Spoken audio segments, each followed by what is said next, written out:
ce qui a jamais d'or. Et au long des siècles peut mourir même la mort.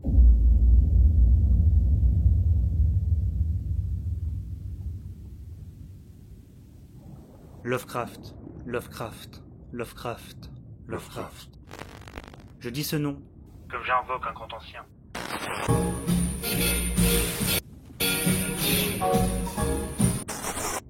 Howard Philip Lovecraft était un romancier et poète d'horreur qui fut extrêmement marquant pour la culture dans sa globalité. On utilise alors, pour des œuvres où son influence se fait ressentir, le terme Lovecraftien. Lovecraft, c'est le genre de nom que vous avez déjà entendu. Qui résonne dans la culture. Hellboy, Alien, Lock and Key, Final Space, The Thing, X-Files, Evil Dead, Marvel comme DC et tant d'autres, énormément d'œuvres sont influencées de près ou de loin par l'auteur.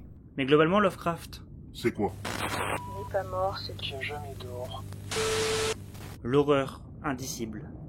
L'indicible, c'est ce qu'on ne saurait exprimer, ce qui dépasse toute expression. C'est le cas des grands anciens, une cosmogonie d'abominations, des êtres indescriptibles, dont l'apparence même défie la logique. Ce ne sont pas juste des kaijus menaçants, ce sont des créatures dont la simple existence détruit les lois de la physique, de l'espace et du temps. Et le plus connu est bien sûr le grand Cthulhu, attendant son heure dans la cité engloutie de Raylet. Nous ne pouvons les comprendre au point que leurs noms sont pour nous imprononçables. Ils prononcent mal leur nom. C'est vrai. Et vous aussi. La folie. Lovecraft, c'est d'abord des héros emprunts à la folie, de par l'horreur dont ils seront témoins. Ce sont principalement des enquêteurs ou de multiples chercheurs, dont les découvertes les marqueront à jamais. Des personnages souvent traumatisés, déjà fissurés par la douleur de leur propre société. La recherche de réponses est l'un des principaux axes de l'écrivain. Mais méfiez-vous, ce que vous pourriez découvrir. L'isolation. Être seul, loin de la civilisation connue. Cela provoque la peur, la méfiance de ce qui nous est inconnu. La peur de ces chercheurs de mourir seuls dans l'Antarctique, ou bien celle de ce village de pêcheurs, dont les mœurs semblent bien éloignées du commun des mortels. Tout cela et bien d'autres choses encore forment ce que l'on peut considérer de Lovecraftien. Si les cauchemars à Innsmouth ou les voix venant des tréfonds de l'océan ne vous laissent pas indifférents, je vous conseille 5 œuvres pour vous plonger dans les folies indicibles.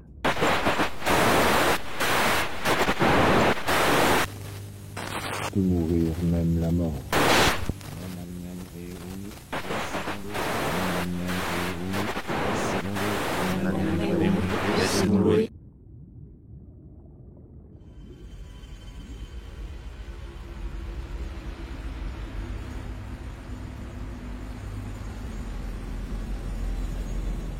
On commence par une adaptation directe de la nouvelle La couleur tombée du ciel, publiée en 1927. Le film, lui, prend place à notre époque, alors que les Gardner, famille fraîchement aménagée dans une maison de campagne, sont confrontés à l'étrangeté. Une nuit, une météorite s'écrase dans la propriété. Cette anomalie spatiale est des plus étranges, dévoilant une couleur des plus particulières, changeant jusqu'à la physique autour d'elle. Tous subiront son influence. Dans la nouvelle, le météore déploie une couleur qui n'existe pas sur Terre, chose bien sûr infaisable dans un format visuel. Pour pallier à cela, le réalisateur Richard Stanley prit une décision visuelle assez intéressante, avec une sorte de couleur rose-violet qui nous fait comprendre l'étrangeté de la chose. Les éclairs sont magiques.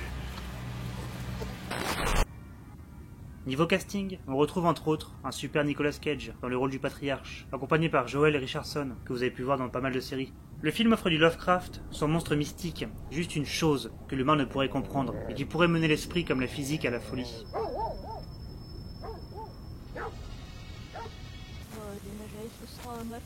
Une étude en émeraude. Je parle enfin de comics sur la chaîne. Parce que oui, je regarde beaucoup de films et de séries, mais je suis aussi un énorme lecteur de comics. Et pour une première fois, on ne parle pas de n'importe qui. Neil Gaiman, auteur des comics Sandman, comme du roman American Gods, nous donne ici une réinterprétation du célèbre enquêteur de Baker Street, et ce sous les dessins de Raphaël Albuquerque. Le monde a fait la rencontre des grands anciens. Naturellement, ils sont devenus nos dieux, nos rois et nos reines. Dans l'Angleterre victorienne, un des possibles successeurs de la reine est mort, retrouvé dans son sang émeraude. C'était un célèbre enquêteur de Baker Street, rejoint par son colocataire revenu d'Afghanistan, et traumatisé par un événement majeur, qu'échouera la tâche de découvrir qui est l'assassin de cet être, bien plus qu'humain. C'est un univers assez original que nous propose Gaiman. L'histoire nous plonge dans un monde influencé par les créatures indicibles, faisant partie d'une sorte de quotidien, avec un scénario loin d'être prévisible, jusqu'à des retournements très bien pensés. Édité en VO par Dark Horse, il est édité chez Black River en France.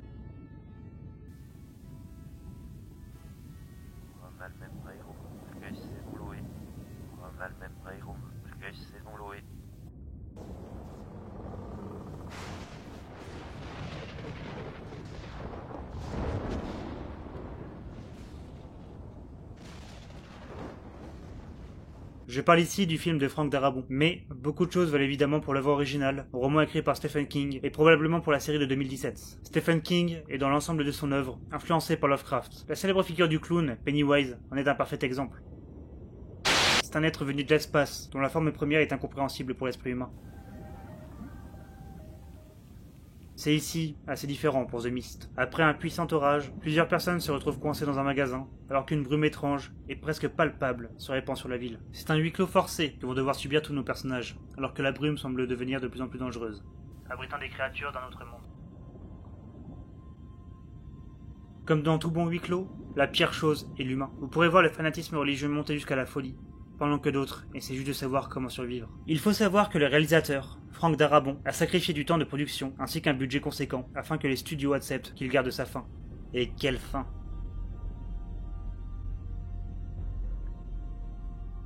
Il en sort un film personnel, inventif. Les acteurs ne sont pas en reste, avec pas mal de têtes connues. Salut Hobbs, salut numéro 13, et avec un Thomas Jane, un acteur principal, qui convainc franchement un père de famille. Et Laurie Holden, qui semble tout le long être trop bien pour ce monde.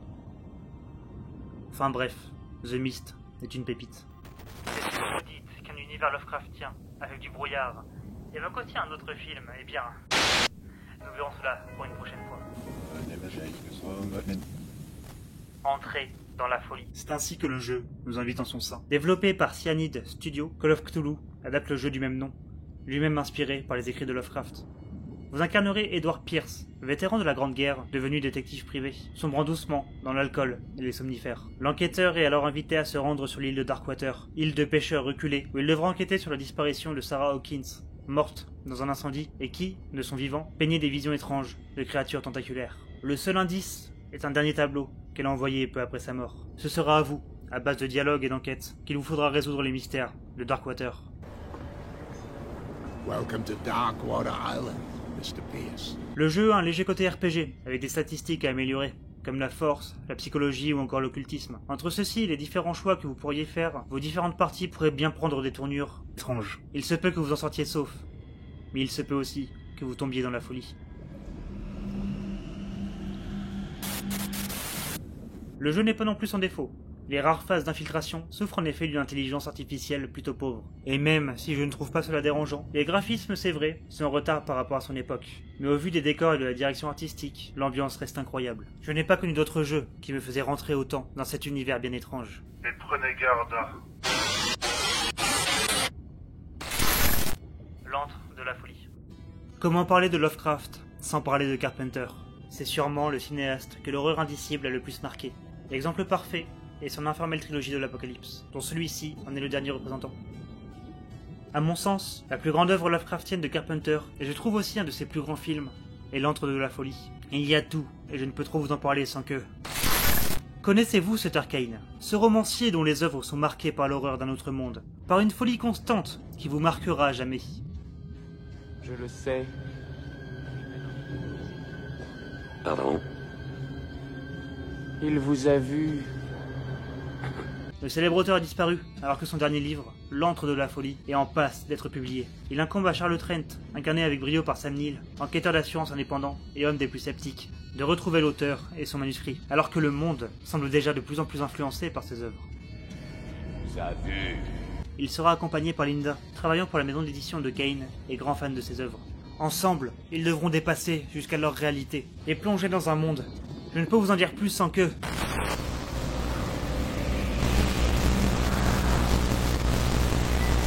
Mais surtout, lisez Sutter Kane.